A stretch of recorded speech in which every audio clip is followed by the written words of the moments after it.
Toyota Avensis guys, electric parking brake. So electric parking brake, we're gonna rewind the electric motor, I mean the electric parking brake. At electric parking brake guys, ginawa natin, pinandar natin yung makina, naka-disengage yung brake, parking brake, and then yeah, so yan.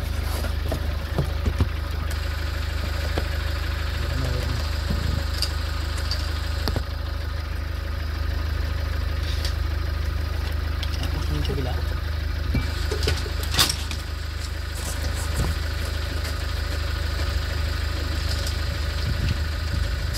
bukan mo pitoy ng trabaho ko dre. Tapos ng kabila ato yung liwan, gamitin natin bicycle pag-rewind namin.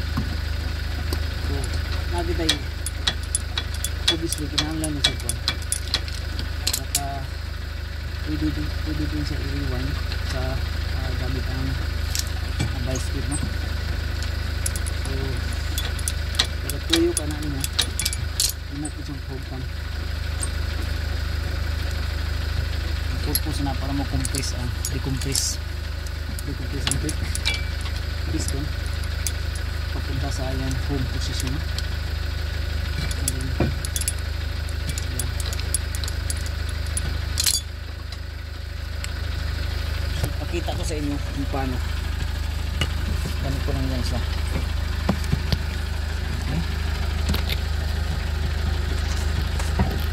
Ganito lang yan siya. Ayan. Ayan po ang piston. Caliper piston. Ikutin nyo lang. And then, i-push nyo yung piston. Rewinder. Situate na yung kanyang locator is ganito rin sa pointing 12 o'clock. Kasi yung brake caliper niya, brake pads is mayroong locator, no? So kaya kailangan nyo lang kung saan man siya naka-plaster, ibalik nyo din siya ng ganyan. Kasi mayroon po siyang locator sa kanyang brake pad. Ipakita ko sa inyo kung ano yung sinasabi ko ng locator. So tapos na po yan, decompress na yan. And then yung kanyang locator is ito. Kailangan tatapat yan dito sa butas. Okay, and then tapos na yan. Tatanggalin na natin yung brake disc. Yan, brake disc. And then brake disc is 14 mil bolt. Nyo lang yung sa taas.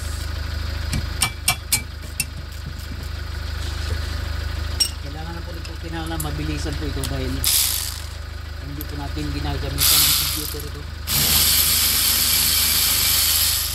So, kailangan within 30-20 minutes matapos na natin ito dahil naka-disengage po ang brake, naka-andar yung makina. Ganyan lang po ang pag-sistema ng mga height.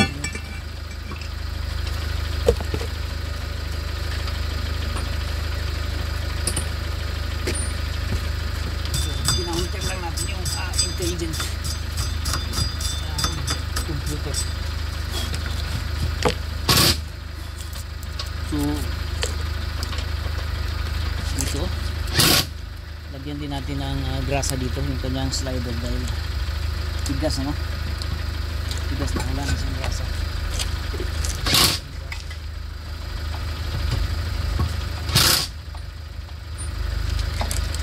Ayan, grasa yung kanyang slider. Ayan po, sa kabila din.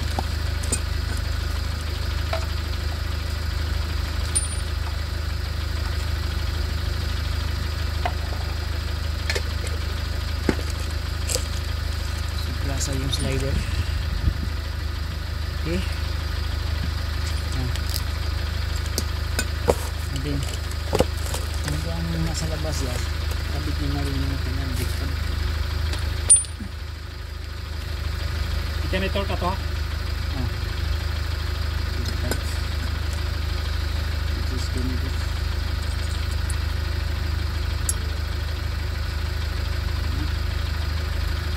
Bago.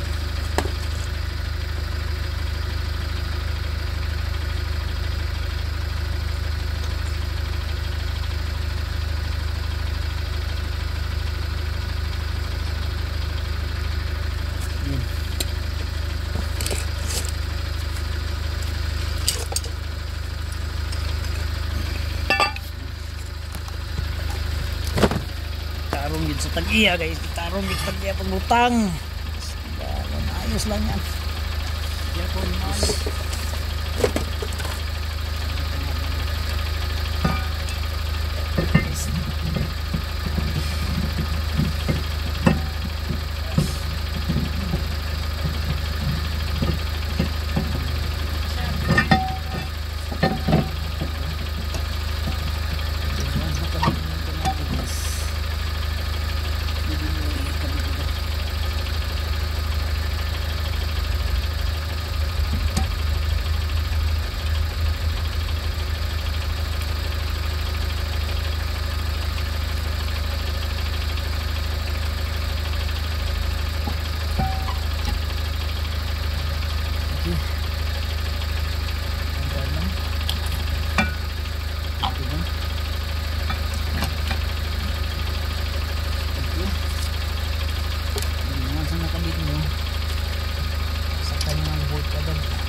Carrier niya,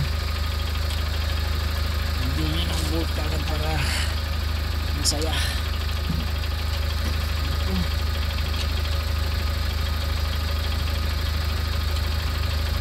So electric parking brake ito guys. Yeah, 2009 Toyota Avensis. Nagpalit tayo ng brake disc and then brake pad, no? Electric. Kita na natin. Ito.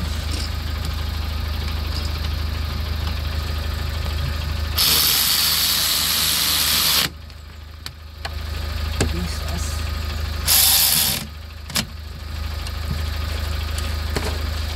And then double check pa na doon. Check.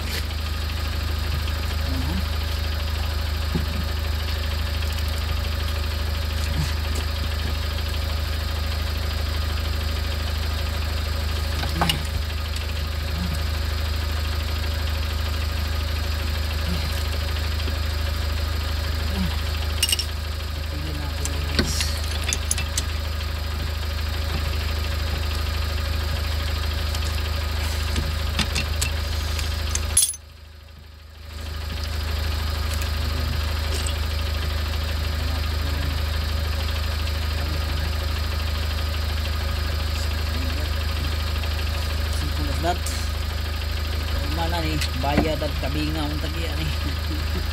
Bayar sa kabingaw. Ito pang ganito sa Samis. Lagnot dala ibot. So ay pagbugot. Kita din. Kategori kita daw. Kita din. Kita.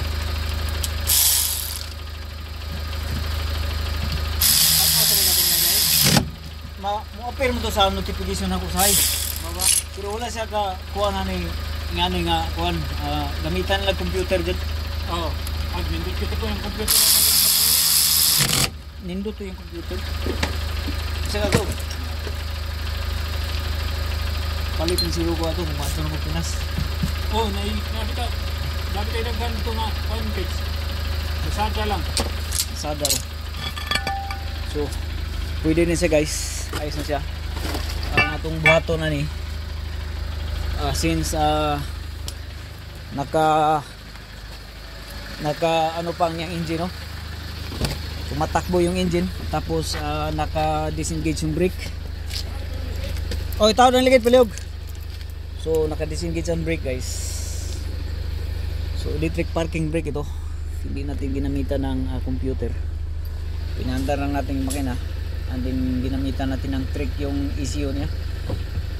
So pagkatapos na, i-pump natin yung kanyang brake pedal para mag-push ng brake fluid doon sa kanyang brake caliper piston, no? And then once na it get hard, then that's it. And then yeah, so ginamitan natin ng trick ang computer na nagpalit tayo ng electric parking brake pads and discs na hindi natin ginamitan ng computer.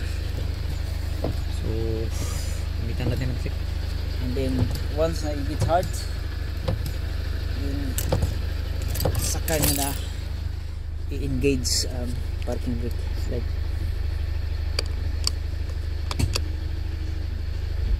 okay.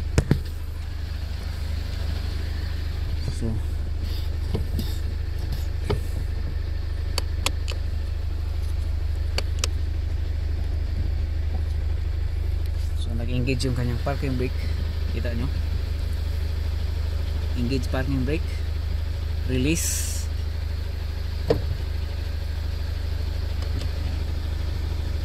release, and then engage,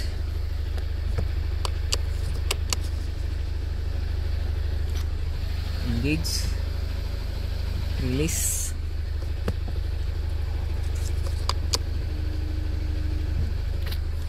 release, and then engage. So ganyan lang po. Pwede nyo nang patayin yung makina. Okay, so that's it. Tapos itorque na natin tong wheels on both sides.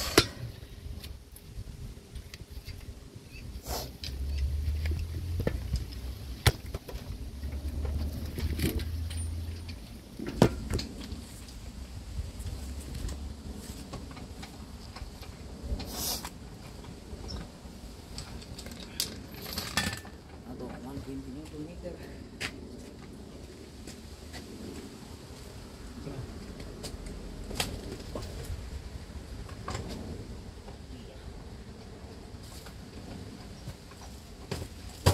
Buwan. Mas 20. Ha? Unsa? Unsa man? Ano eh? Bukan ka ng street. Ikaw may mo. Tangtang ni gyapon.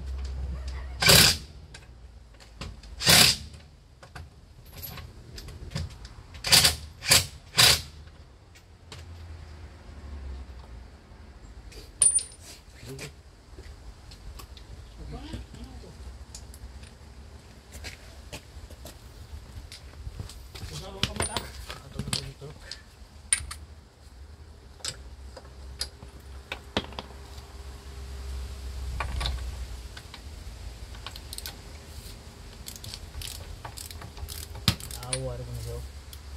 Mani mahugti. Ahak.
20 Newton meter guys.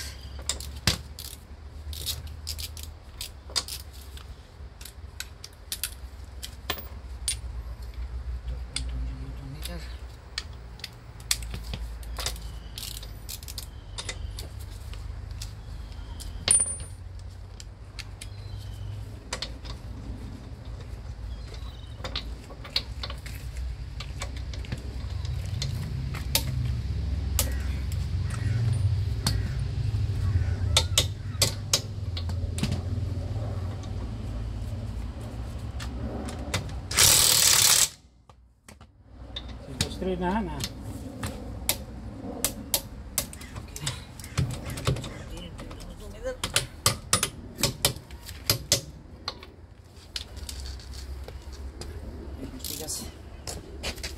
Bigas. Di na kinanglan mo sa.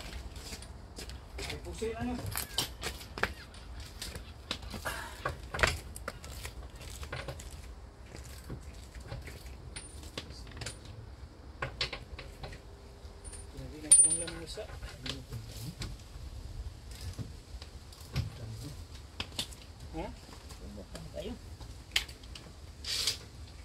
Yung ka, lost straight.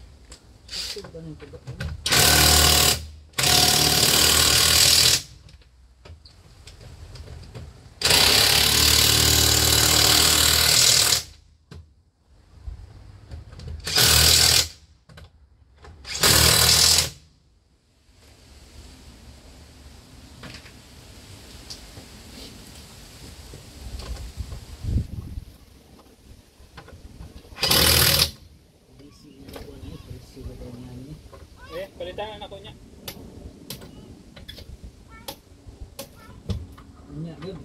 Kunya yun, api. Karon kay wa mo kayo lakaw kay magawan man di na ko makabike.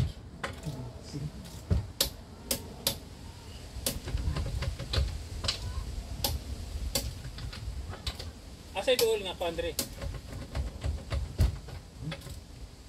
Kanang singa na. Scrapyard.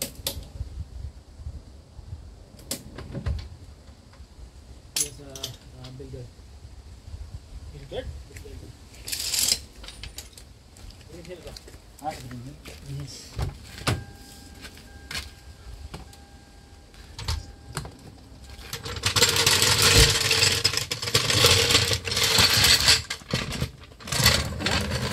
Ayos na siya. Mabayad lang kag kamingaw. Bagsak lag ribulot ha. So humana ni guys. Thursday na schedule humana. So diri na nakabutang unta. Mahulog naman na itong pambutang diri. So Friday na lang atong tirahon.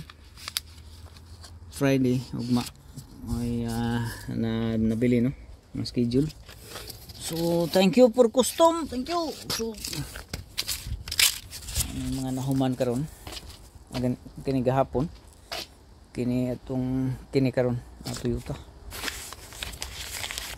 So buat sa Toyota